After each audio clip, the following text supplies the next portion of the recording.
Olá, vamos continuar a abordar os transportadores membranários, mas nesta unidade iremos focar os fenómenos de indução, ativação e inibição destes transportadores. Assim, no final desta unidade, pretendemos que consigam descrever os fenómenos de indução, ativação e inibição dos transportadores membranários e também identificar as implicações destes fenómenos ao nível do ADME dos xenobióticos. Iremos começar pela indução. A indução corresponde ao aumento da proteína.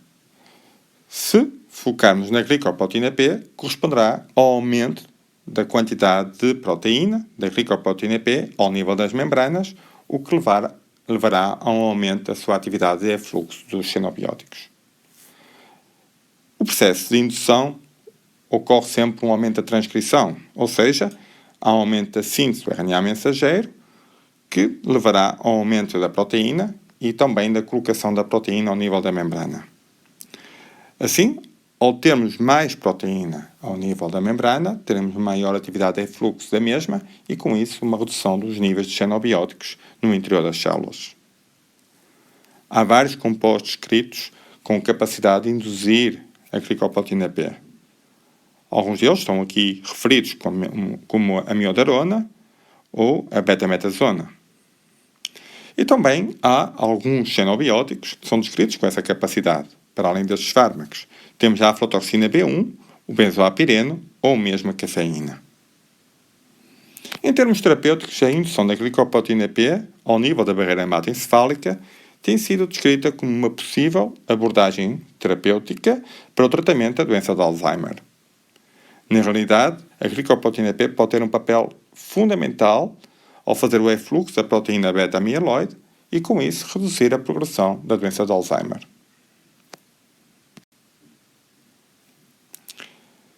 Vamos focar agora o processo de ativação.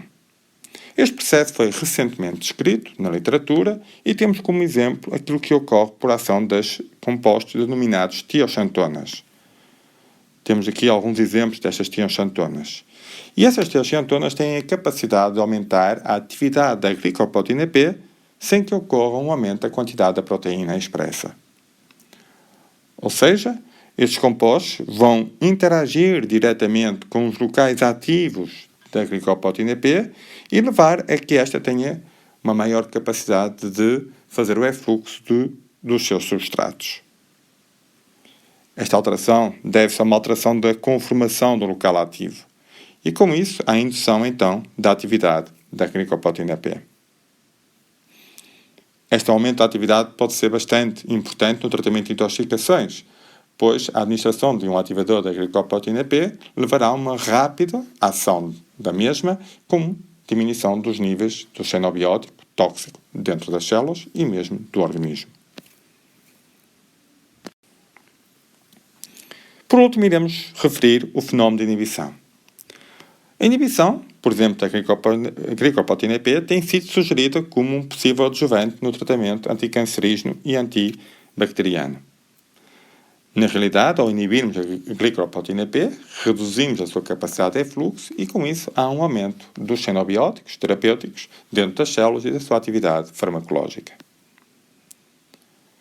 Existem pelo menos 3 mecanismos, de uma forma geral, de inibição. Um deles é por ação competitiva, ou seja, termos 2 substratos a competir para a glicoproteína P, sendo que um tem mais afinidade, levando ao bloqueio da ação de efluxo do outro.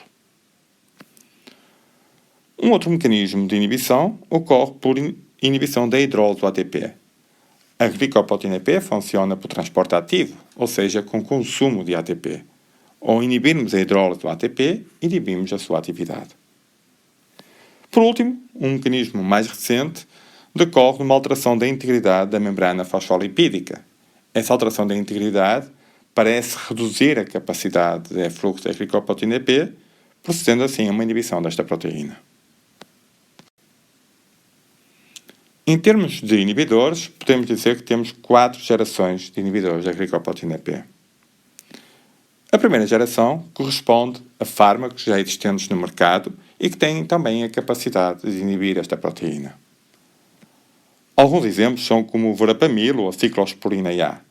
São compostos já utilizados no mercado para outros fins terapêuticos, no entanto, têm atividade inibidora da glicoproteína B, apesar da baixa seletividade para esta proteína. Mais tarde surgiram alguns compostos denominados na segunda geração de inibidores da glicoproteína B. Um exemplo destes é o valsartan. O valsartan tem maior seletividade para a glicoproteína B, no entanto, apresentou contraindicações e efeitos adversos que impediram a sua utilização terapêutica. A terceira geração de inibidores da glicoproteína B tentou ser ainda mais seletiva e mais potente para a inibição desta proteína e, ao mesmo tempo, não ter atividade inibidora da citocromo P450, nomeadamente da CYP3A4.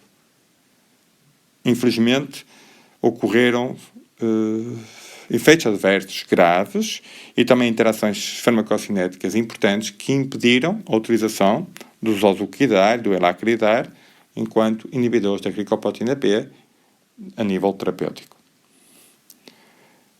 Hoje em dia estamos a trabalhar com a quarta geração de inibidores da glicoproteína B, que pode conter detergentes como o Twin e o Span, ou então compostos como aminotioxantonas, que recentemente sintetizados e descritos para esse efeito.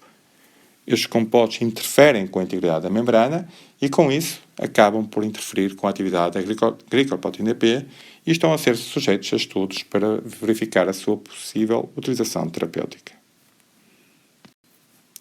Obrigado pela vossa atenção.